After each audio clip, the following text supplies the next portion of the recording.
Hello बच्चों, welcome back. बच्चों तैयार हो जाइए। हमारा जो चैप्टर था, देखिए यहाँ पर इसका नाम था a walk through the fire, आग पर चलना। इसमें आपको मैंने 2 पार्ट बता दिए हैं। दोनों पार्ट के अंदर एक स्टोरी अच्छी चल रही है। तीसरा पार्ट इसका हम पढ़ रहे हैं कि एक आर्मी मैन होता है, अपनी मेमोरीज़ में खोया हुआ है, यादों में खोया हुआ है, याद कर रहा है। जब उसका रिटायरमेंट हो जाता है उसके बाद वह किसी रिटायरमेंट होने के बाद जब वो अपने घर में कोई चीज़ को ढूंढता है तो जैसे जैसे पुरानी चीज़ें उसके सामने आती थी तो वो याद करता था। तो ऐसे अचानक से क्या हुआ, उसके सामने एक स्लैक्स आ गया, पजामा आ गया आर्मी के ज़माने का। वो भी बड़ा ही यादगार था बच्चों उसके लिए, और उसने सारी बातें हमें बताई कि वो क्या ऐसी घटना हुई थी कि वो उस पजामे को भूल नहीं पाया। इसलिए लेसन का नाम आग पर चलना बताया गया है। तो आग पर रियल में वो चला था। देखते हैं बच्चों आग चलता है क्या पार्ट 3 के अंदर। ठीक है, रेडी हो जाइए आप। देखिए बच्चे, सभी लोग जो है अपनी वोकेबलरी ज़रूर तैयार करेंगे चैप्टर की, ध्यान रखना। अब उसने क्या किया था, वहाँ पर कुछ वॉलेंटियर्स को बुला करके जो रोड थी ना, प्रोफेसर राव ने अपनी गर्दन पे लगाई गले के ऊपर, और उसको मोड़ कर यू आकार में उसको बदल दिया। ठीक है, तो अब देखते हैं क्या है। Other feats followed. अब जो फीट सारे दिखा रहा था वो तो अन्य जो फीट्स है वो फीट्स दिखाने के लिए वह तैयार हो गया। तो देखिए वो फीट्स जो दिखाएगा उसके लिए फीट से नहीं, कारनामे मतलब कर्तव्य कारनामे भी वहाँ पर हुए। But the professor closing act was unforgettable. अब क्लोजिंग एक्ट जो था उनका, जो अंतिम जो कर्तव्य था, वो बड़ा ही कहते ना भूलने योग्य नहीं, भूलने वाला नहीं था। And before he performed it the welfare officer announced. जब उसने परफॉर्म दिखाया उससे पहले हमारे जो कल्याण विभाग के जो अधिकारी थे उन्होंने घोषणा की that on his insistence the professor had sign. इस उदाहरण के लिए, जो इस कर्तव्य के लिए प्रोफेसर को साइन करने पड़ेंगे, डॉक्यूमेंट साइन करने पड़ेंगे। To the effect that if anybody happen to him. इसका प्रभाव क्या पड़ता है कि अगर ऐसी कुछ घटना हो जाती है उसके साथ में, the British army could in no way be held responsible. तो ब्रिटिश आर्मी जो है इसकी कोई भी क्या नहीं रहेगी, जिम्मेदार नहीं होगी। It was only on these terms. ये केवल कुछ शर्तें हैं जो बताना चाह रहे हैं वो, that the professor was allowed to perform his closing act, जिसमें प्रोफेसर को अनुमति मिल जाएगी कि वो अपना जो क्लोजिंग एक्ट है, जो वो अंतिम एक्ट दिखाना चाहते हैं, वो अंतिम कर्तव्य के लिए उसको अनुमति मिल जाएगी। तो देखो बच्चों इसमें क्या होता है, क्या था वो, देखो कर्तव्य देखते जाना आप, क्योंकि एक कर्तव्य आया है अभी और चलेंगे। वो कर्तव्य था, a 5 ton army truck was then driven into the centre of the circle performed by the audience.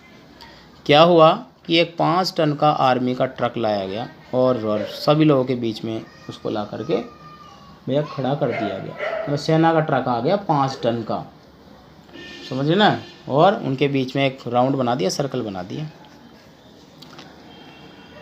Which was the only stage of professor use. इसका प्रयोग केवल कौन करेंगे, अब प्रोफेसर ही करेंगे। He lay down under the truck, वह truck के नीचे गए। So that his chest was in line, अब उसका सीना जो था उस लाइन में आया।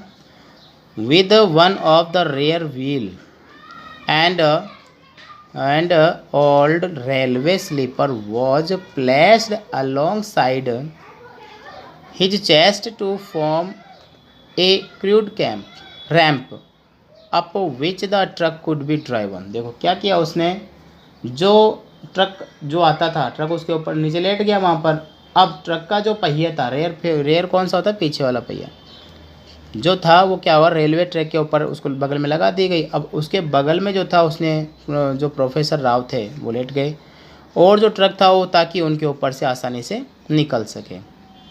The truck was then driven quickly forward so that the rear wheel went up the railway sleeper. बहुत तेज़ी से ट्रक आया ताकि वो पीछे वाले टायर भी उसके ऊपर चढ़ जाए, किस पे, रेलवे की स्लीपर के ऊपर। And across the professor chest, और प्रोफेसर के सीने को पार कर जाए। As simple and as crude as that. ज़्यादा या तो वो साधारण था या फिर बड़ा ही भयानक सा था। The back of the truck incidentally contained as many man as could possibly crowd into it. अब जैसे ही वो निकला ना, मतलब उसने ट्रक को तो लगा ही लिया था, उसके सीने के ऊपर से निकलेगा तो इतना आसान भी नहीं था, क्रूड भी नहीं था, इतना सामान्य भी नहीं था, सरल में क्या होता।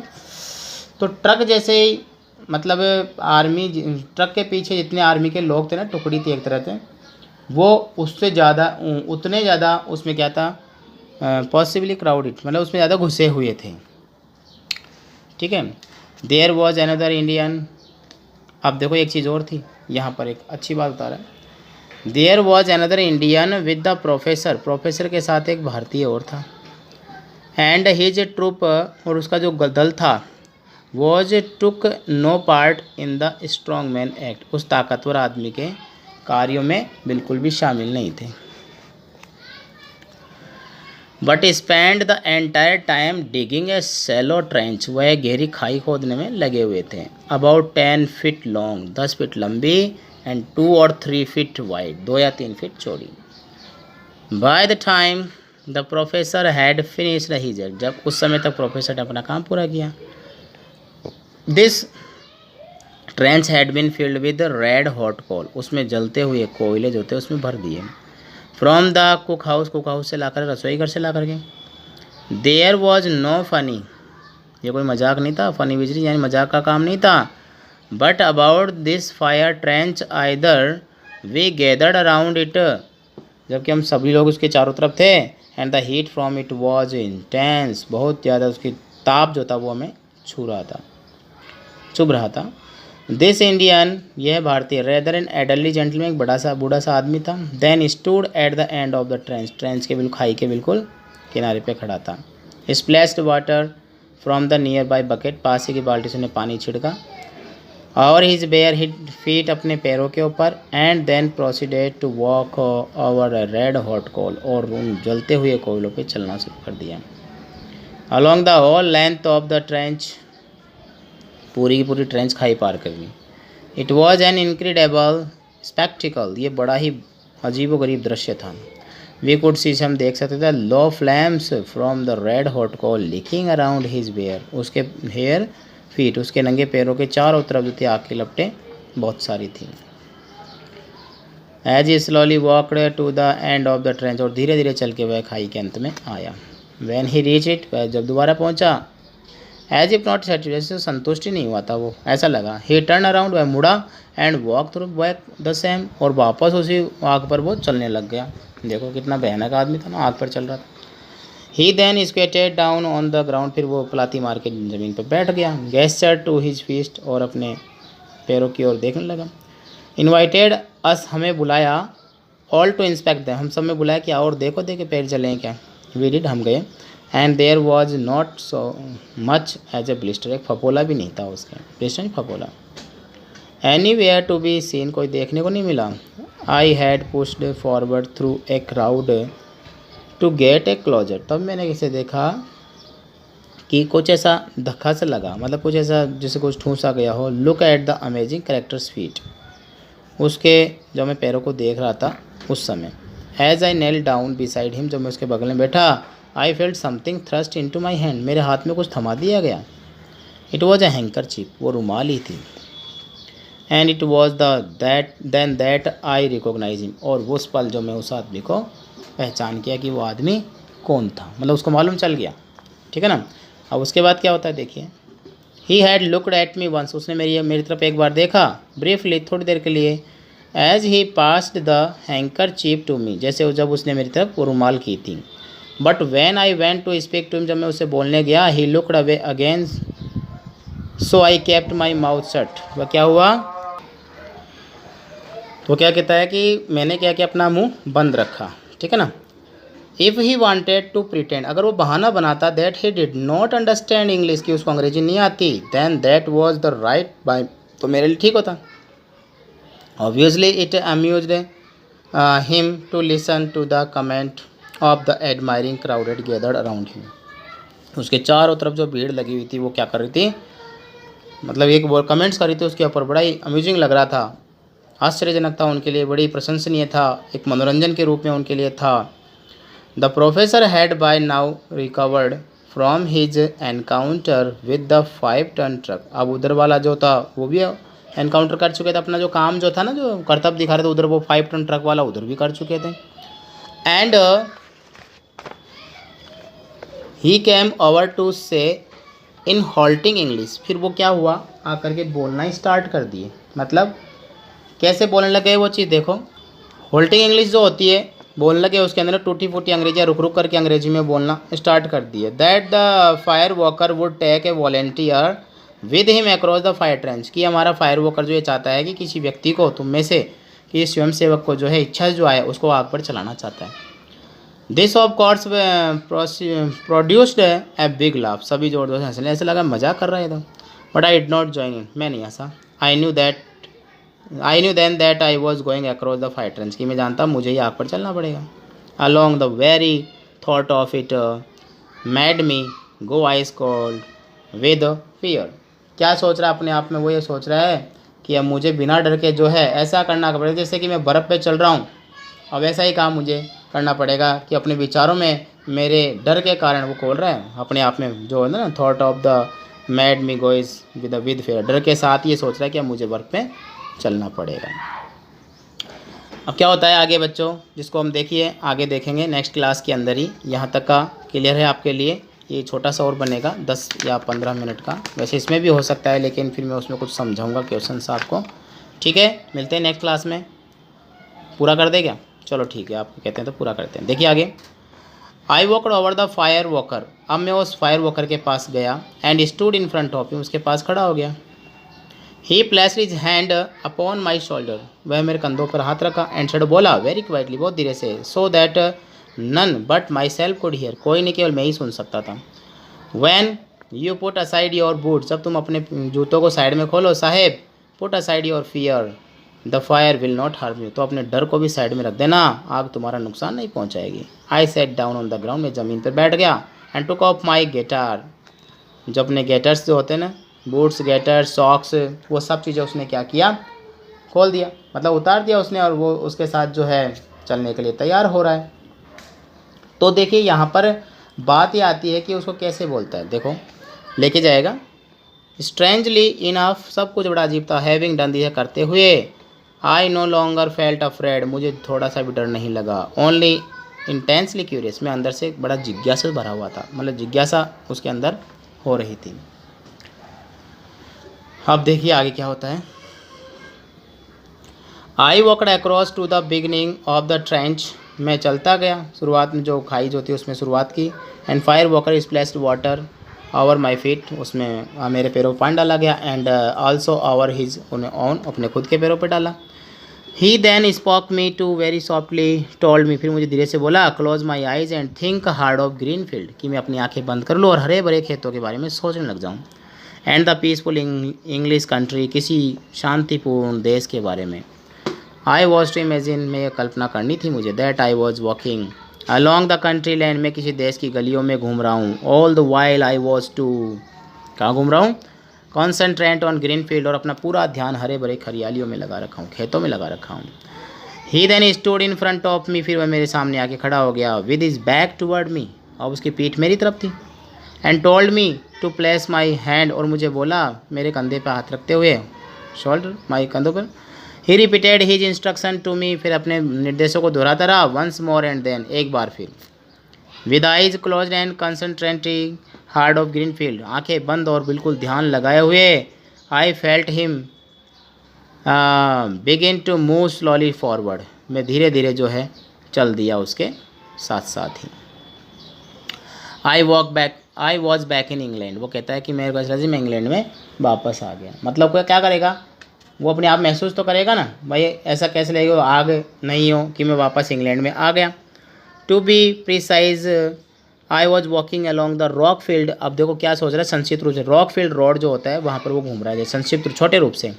जस्ट आउटसाइड में मोमंथ नियर हेनरिक पार्क, मेमंथ के पास में हेनरिक पार्क है, वहाँ पर घूम रहा हूँ। It was a stretch of road, फैली हुई सड़क है, which I had walked along many time, जहाँ मैं कई बार घूमा। When I was leaving a rock field in the near early part of the war, युद्ध के समय, लड़ाई के समय। On either side of me, और मेरे एक तरफ जो था वेयर ग्रीन फील्ड, हरे भरे खेत थे, and the scene of infinitely peaceful, पूरी तरह से क्या था, इन्फिनिटली था, बिल्कुल शांतिपूर्ण जगह थी वो। It was a lovely summer day, गर्मियों के बहुत प्यारे दिन थे, and I could feel the warmth of the sun rays penetrating my cloth, मेरे कपड़ों में चुभती हुई मैंने वो सूरज की किरणों को महसूस किया, क्योंकि आग तो थी ना सामने। माई माइंड वॉज वंडरफुली, मेरा दिमाग जो था बड़ा ही आश्चर्यजनक तरीके से एंड कंप्लीट पूरी तरह से रेस्ट बिल्कुल तरह से एड्रेस था। नेवर बिफोर, ऐसा कभी नहीं हुआ, nor since I have achieved that state of mind, और ऐसी स्थिति मैंने कभी प्राप्त भी नहीं की कि मेरे को ऐसा लगा हो कि मैं किसी आग पर चल रहा हूँ, समझ रहे हो ना, इस तरह से। Suddenly I felt my self go cold, मैंने अपने आप महसूस किया कि मैं किसी बर्फ ठंडे स्थान पर चला गया। As though the sun had disappeared, सूरज गायब हो गया। बिहाइंड द क्लाउड, बादलों में। आई ओपन माई आइज, मैंने अपनी आँखें खोली, अचानक लगा। एंड आई वॉज बैक, मैं वापस आ गया था। As before standing behind the fire walker, और फायर वॉकर के पीछे खड़ा था। With my hands still resting upon his shoulder, उसके कंधों पे मेरे हाथ पड़े रखे हुए थे। He turn around and faced me, फे मेरी तरफ मुड़ा देखा, बोला। And it was then that I realize, फिर मैंने महसूस किया that I was now standing with my back to the fire trench, कि मैं जो खड़ा था वो आग की खाई के बिल्कुल पीछे खड़ा था। मतलब सोचा आग तो मेरे सामने होनी चाहिए। We had walked a length of it, फिर हमने वो लेंथ पार कर ली। बैक दोबारा से टू आवर स्टार्टिंग पॉइंट, कहाँ से, हमारे स्टार्टिंग पॉइंट की ओर वापस वो आ गया था वहाँ पर घूम के। आई नेवर सा द फायर वॉकर अगेन। अब देखिए यहाँ पर से बात आती है कि ये पता है कहाँ चला जाता है अचानक से। मैंने दोबारा उस फायर वॉकर को कभी नहीं देखा। I was completely bewildered by what had happened. अब मेरी ये अंदर बिवाइल्डर्ड हो रहे थे, इसको कहते हैं ना कि इच्छा सा होना, जैसे जानना कि वास्तव में वो क्या कहाँ चला गया, कैसे चला मैं, ये जो कुछ घटना कैसे हुई। And in the excitement that followed when everyone come to crowding, हर कोई मेरे चारों तरफ आ गया, राउंड भीड़ लगा लिया। I lost sight of him, वो मेरी आंखों से खो गया। लेटर बाद में when just about everyone on the camp had inspected my feet, जब मेरे पैरों को देख लिए सब ने, विच वर कम्प्लीटली अनमार्क्ड, जो अनमार्क्ड मतलब कोई निशान नहीं था। And I was once again allowed to put my boots on, मैंने अपने जूते पहने। I went looking for him, मैं उसके तलाश में निकला। बट ही हैड डिसअपीयर्ड, वह गायब हो चुका, जा चुका था। He tackled the professor about him but he could not, मैं गया उसके बाद जनाब जाने के लिए, भाई प्रोफेसर कुछ बता देगा, but he could not or would not tell me anything. तो उसने बोला ना ही तो मैं कुछ बताऊंगा और माँ ने तो मैं बताया है, ना ही तो कुछ बता पाऊंगा, ना ही तो बता सकता हूँ, ना ही बताऊंगा, ऐसे बोला उसको। द फॉलोइंग, अगले दिन as soon as it was light, जब सूर्य उदय दिन अगला हुआ। आई बोरोड ए ट्रक, मैंने एक उधार ट्रक लिया। And went across the Firozguda की तरफ वापस, क्या पता वहाँ मिल जाए, to see if I could find him, कि शायद वो मुझे मिल जाए। But it was a hopeless task, ये बड़ा ही निराशजनक कार्य था। And a few hours later I was on my way to New Delhi, और कुछ ही पल में मैं न्यू दिल्ली के रास्ते पे आ गया। ये था एडी स्मिथ। समझ गए बच्चों। देखिए ज़्यादा स्पीड बढ़ा लिया ताकि लंबा वीडियो नहीं बने आपके लिए, और जो है आप इस चैप्टर को जो है तैयार कीजिए। देखिए बच्चों, इसमें जो क्वेश्चंस जो आते हैं वो ये हैं, देखिए 20 से 30 शब्दों के अंदर, ठीक है, आप स्क्रीनशॉट ले लीजिए, देख सकते हैं। और आगे जो है बहुत ही अच्छा चैप्टर, बहुत ही प्यारा चैप्टर, देखिए यहाँ से भी, ठीक है। और देखिए ये वाले आगे 60 से 80 शब्दों, इसमें इंपॉर्टेंट क्वेश्चन जो आते हैं, जिसमें आपको देखिए यहाँ पर फर्स्ट नंबर का हो गया राव वाला जो हो गया, क्या क्या परफॉर्म करता है वो, और ये थर्ड भी आप इम्पोर्टेंट ही समझ लीजिए, बहुत अच्छा क्वेश्चन है।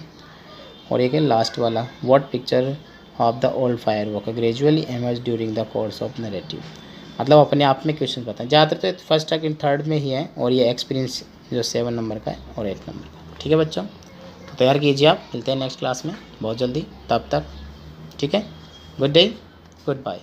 हाँ, अब देखिए वोकेबलरी आप ज़रूर तैयार कीजिए, देखिए वोकेबलरी के बिना आप कुछ नहीं कर पाएंगे बच्चों। मैं आपको पहले कहता हूँ, जैसे इसके अंदर कई, जैसे अब ये दे रखा है, देखो ट्रंक दे रखा है, left, country, leave, press, watch, feet, chest, fire, place. इससे पता क्या होता है, इसमें आपके क्या होते हैं बच्चों, ये सेंटेंस तैयार हो जाते हैं, एक एक वोकेबलरी एक एक सेंटेंस को लेकर चलती है। जैसे स्टेट की बात है, स्टेट कौन कौन से है, फोक की बात है, फोक बताया, मेड पागल बना रहे हैं, वांट क्या चाहता था, ट्रंक का क्या था, सीन था, बक्सा था, लिफ्ट क्या थी, कंट्री कहाँ की थी, कहाँ क्या छोड़ा, क्या उसने प्रेस किया था, वॉच टाइम क्या था, फीट पैरों से संबंधित क्या बात थी, चेस्ट के बारे में क्या थी, आँख क्या थी, स्थान क्या था। तो ये सब क्या करते हैं, आपके वोकेबलरी आपके चैप्टर को तैयार करती है। समझ गए ना? ठीक है, ओके, मिलते हैं नेक्स्ट क्लास में। Good day, good bye.